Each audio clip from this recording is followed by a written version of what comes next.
Stranger Things es un drama original de Netflix que toma lugar en un pueblo pequeño en el año 1983.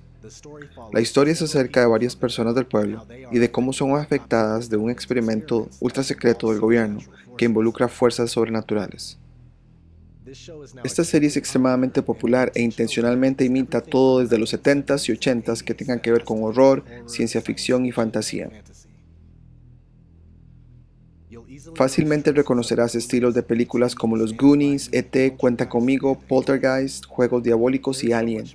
Hay más que decir de esta serie también, incluyendo el hecho que es inspirada en hechos reales, y si todavía estás mirando, asumo que has visto los 8 episodios de la primera temporada. Así que empecemos. El primer episodio empieza en un laboratorio del gobierno que también está localizado en el área del pueblito, y las cosas parecen haberse salido de control debido a que un monstruo anda suelto dentro de las instalaciones. Así que se nos presenta el aspecto sobrenatural de la historia. Luego conocemos a los chicos en que la historia se centra: Dustin, Lucas, Mike y Will. Ellos disfrutan jugar calabozos y dragones. Una noche después de jugar, los chicos se van por diferentes direcciones. Will maneja su bicicleta por el bosque pasando por el laboratorio de Hawkins. Él termina teniendo un encuentro con el monstruo que parece haberse escapado de las instalaciones del gobierno y desvanecerse sin rastro.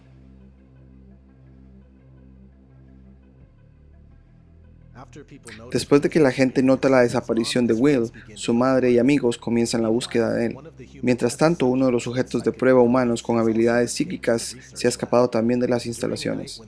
Durante una noche, cuando los chicos están buscando a Will, se topan con este sujeto de prueba, que resulta ser una niña que no habla y que tiene el número 11 tatuado en su brazo. Así que la llaman Eleven, 11 en inglés, o él su abreviación. Esta es una dosis generosa de simbolismo por sí mismo. Aquí es el punto a donde quería llegar en la historia. Los chicos, especialmente Mike, empiezan a conocer a él. Durante este proceso, ella tiene múltiples flashbacks de estar en el laboratorio de Hawkins, donde sus habilidades psíquicas fueron explotadas, y esto fue lo que causó la ruptura de dimensiones que permitió a la entidad demoníaca entrar en nuestro mundo. Ahora, lo que es interesante de todo esto es que es basado en una historia real. El proyecto Montauk. El proyecto Montauk fue una serie de proyectos secretos de Estados Unidos realizado en el campamento Hero y la estación de la Fuerza Aérea en Montauk, en Long Island. Estaba secretamente desarrollando una poderosa arma psicológica de guerra. El proyecto Montauk es una continuación del controversial experimento de Filadelfia, el cual tomó lugar alrededor del 28 de octubre de 1943. Un reporte fue preparado y presentado en el Congreso de Estados Unidos y fue fuertemente rechazado por ser muy peligroso. Así que una proposición fue hecha directamente al Departamento de Defensa, prometiendo ser una arma poderosa que puede volver loco a un enemigo, induciendo los síntomas de esquizofrenia solo presionando un botón. Sin la aprobación del Congreso, el proyecto tenía que ser ultra secreto y secretamente financiado. El Departamento de Defensa lo aprobó. La Fuerza Aérea de Estados Unidos tuvo una base de desmantelamiento en Montauk, Nueva York, no muy lejos de Brookhaven, que tenía una instalación de radar SAGE. Este sitio era extenso y remoto, y el acceso al agua le permitía al equipo salir y entrar sin que lo detectaran. Equipo fue transportado al campamento Hero en la base Montauk a finales de los 60s y se instaló un búnker subterráneo debajo de la base.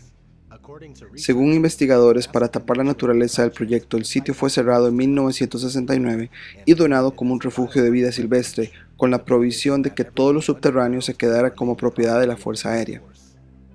Sin embargo, en realidad, la base permaneció abierta en los 80s.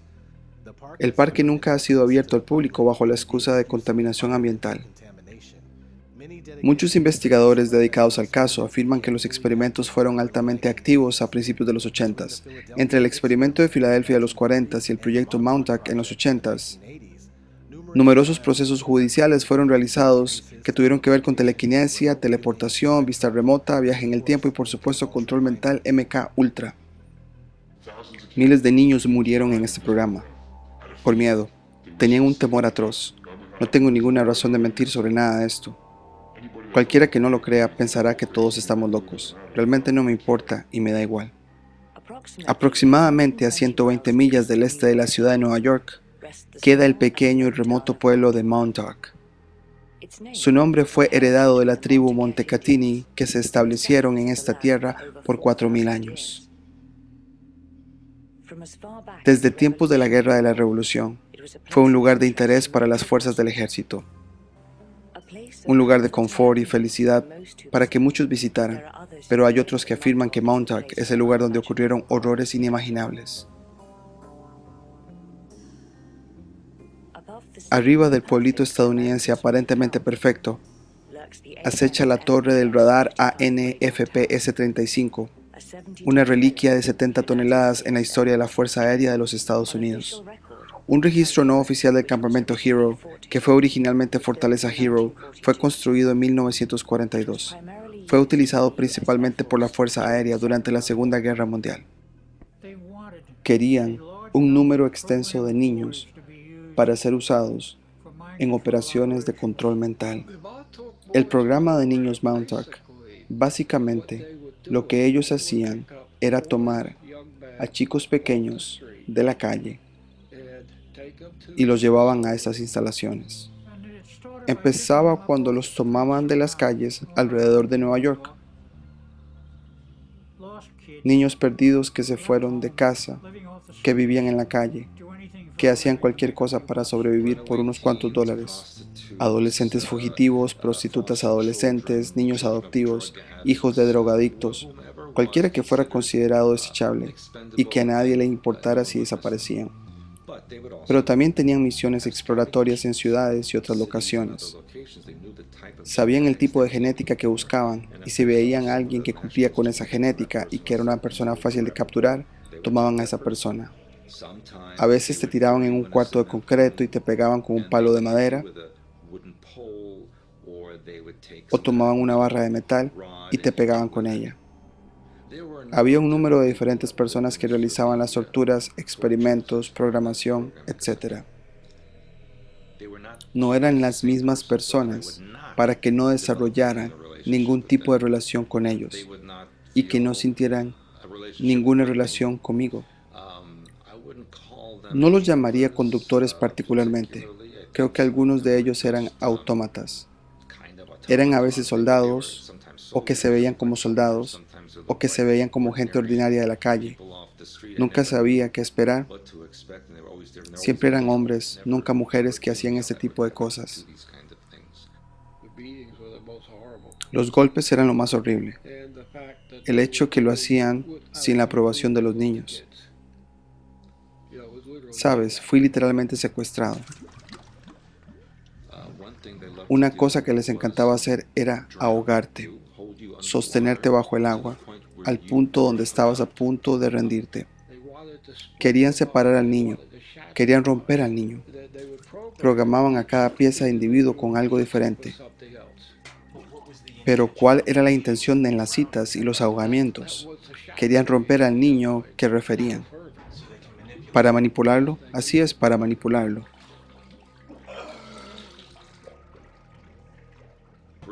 Romper la parte psíquica de la persona para instalar una programación. La fractura de los patrones mentales es hacerte sentir incómodo, porque cuando primero tienes frío, luego tienes calor y después frío, la mente no sabe qué esperar y después de un rato se ruptura. Ok, cuando tomas una personalidad y la fragmentas en pedazos, toman uno de los pedazos y luego la desarrollan en una subpersonalidad o una personalidad relacionada que es poco diferente a la personalidad central. Y luego proporcionan un código que activara para que esa actividad se pronunciara y tomara control de tu cuerpo. Eran programadores, no conductores o controladores. Eran programadores que venían solo al cuarto después de que había sido sedado, drogado, golpeado, estaba casi que inmóvil, acostado en la mesa abrochado, y luego los programadores venían. Luego ponían las luces sobre la mesa y abrochaban cosas a diferentes partes de mi cuerpo, particularmente el área de mi cabeza. Había muchos diferentes tipos de rituales que involucraban entidades astrales, pero una de ellas era para crear al niño como un recipiente, para que la entidad pudiera entrar en el cuerpo del niño inanimado. Y luego esos que participaban en el ritual alcanzaban la energía de esa entidad que ocupaba el cuerpo. Había un tipo de olor químico que ponía cosas en mis brazos, mis piernas, mis genitales y mi cabeza. y luego escuchaba voces entrantes una y otra vez. Y luego había este vórtice giratorio sobre mi percepción visual.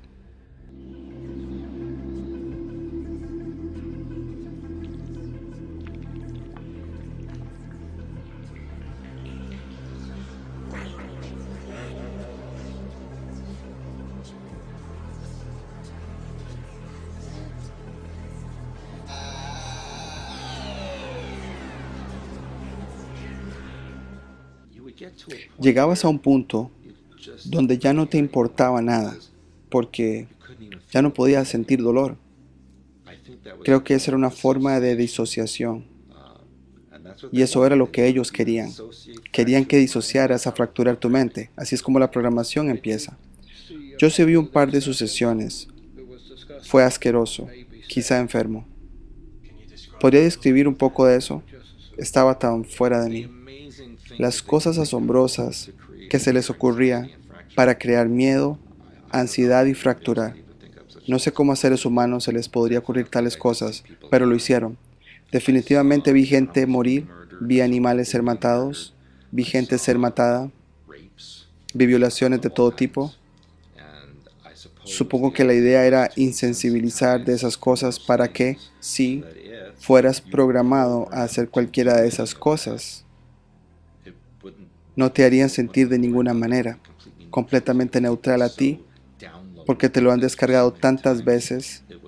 No era más diferente que lavarse las manos. Usar niños era extremadamente importante porque eran inocentes y tenían miedo extremo.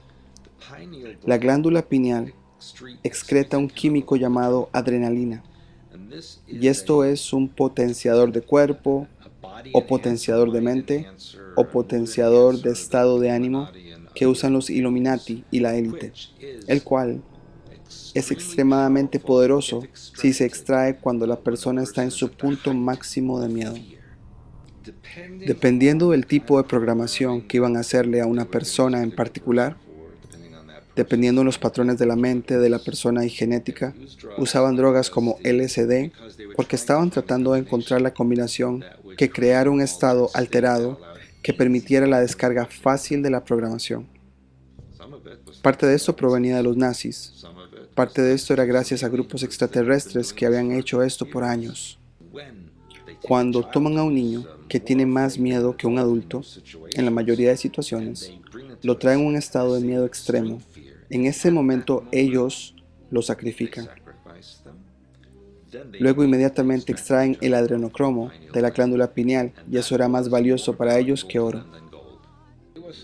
Me dijeron que iba a ser puesto de vuelta al público como los soldados de Manchurian Candidate, que pueden ser activados en cualquier momento. Si nos damos cuenta que hay al menos cientos de miles de ellos listos andando por todo el país. Nadie estaba seguro para qué exactamente eran entrenados los chicos de Montauk. Muchos de ellos eran usados como espías, especialmente si eras hombre. Esa era una parte importante del programa. Hay otra parte principal del programa, la cual era puesta debajo de la alfombra. Muchos de los niños eran psíquicos y vinieron a nosotros y los entrenaron como psíquicos para participar en una guerra psíquica. Y es aquí de donde algunos de los problemas vinieron al ejército. Un linaje extraterrestre engañoso, un disfraz para estos seres humanos, al que se refieren como el Illuminati, ha esclavizado secretamente la raza humana desde su concepción. Stuart Swerdlow alegó además que los Illuminati controlan nuestros pensamientos parcialmente, envenenando nuestro suministro de comida y agua. Los científicos nazi sabían que había ciertas cosas, químicos, que podían poner en la comida, agua y medicamentos para atontar el cerebro, hacerle daño al cuerpo, hacer a la persona más débil para que fueran más controlables. Cosas como el fluoruro, cloruro en el agua, mercurio y aluminio en tu comida. Todas estas cosas, cuando las ingieres, básicamente crean toxinas de metal pesado en tu cuerpo y después de un rato te conviertes en una antena caminante. Te conviertes en casi metálico. Tenés la capacidad de atrapar señales ELF o de microonda. las ondas escalares que son transmitidas desde satélites y torres de telefonía celular, etc. Así que estás constantemente disponible para la programación 24/7. Vivimos en un mundo, actualmente, de un poco más de 7 billones de personas. Los Illuminati son los que pueden afirmar conexión con Illuminatis y son realmente unos pocos cientos de miles. Así que las probabilidades están apiladas en contra de ellos. Si todo el mundo se rebelara contra los Illuminati, podrían ser rebasados en momentos. Todos sabemos que el control mental en MK Ultra es 100% real, ha sido revelado. No estamos profesando para contarle la historia completa de estas actividades. Estamos profesando para contarle la completa historia que sabemos. Pero estos registros que hemos revelado no cuentan la historia, cuentan pedazos de ella. Se disculparon de eso. Miles de experimentos financiados por el gobierno sí tomaron lugar en hospitales, universidades y bases militares alrededor de nuestra nación. Algunos no éticos, no solamente bajo los estándares actuales, sino bajo los estándares del momento en que fueron realizados. Nadie debería pasar por algo así. Los Estados Unidos de América ofrece una sincera disculpa a todos nuestros ciudadanos que fueron sujetos por esos experimentos. Y sabemos que todavía lo están haciendo, y ahora es más avanzado de lo que cualquiera pudiera haber imaginado. Lo que quiero recalcar es que estas personas pueden creer que tuvieron contacto con extraterrestres de una galaxia distante muy lejos de aquí, pero de hecho estos son seres de otra dimensión. Algunos los llaman demonios o incluso ángeles caídos. De hecho, hay fenómenos sobrenaturales que ocurren en nuestro plano de existencia, pero extraterrestres que viajan desde millones de kilómetros de distancia, vaya probabilidad. Entonces, ¿qué piensan ustedes? ¿Esto es solo una fantasía retorcida o un velo de sombras al lado de nosotros y ni siquiera lo vemos?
Cuando la Ley por la Libertad de Información reveló bastantes documentos, te das cuenta que todos estos sujetos que habían tomado este químico, todos experimentaron el mismo fenómeno bajo esa droga. Experimentaron algo como que vino a ellos para encontrarse a mitad de camino uno del otro. Estas entidades eran malignas y amenazadoras, y de hecho una gran cantidad de voluntarios tuvieron encuentros traumáticos y terribles con estas entidades.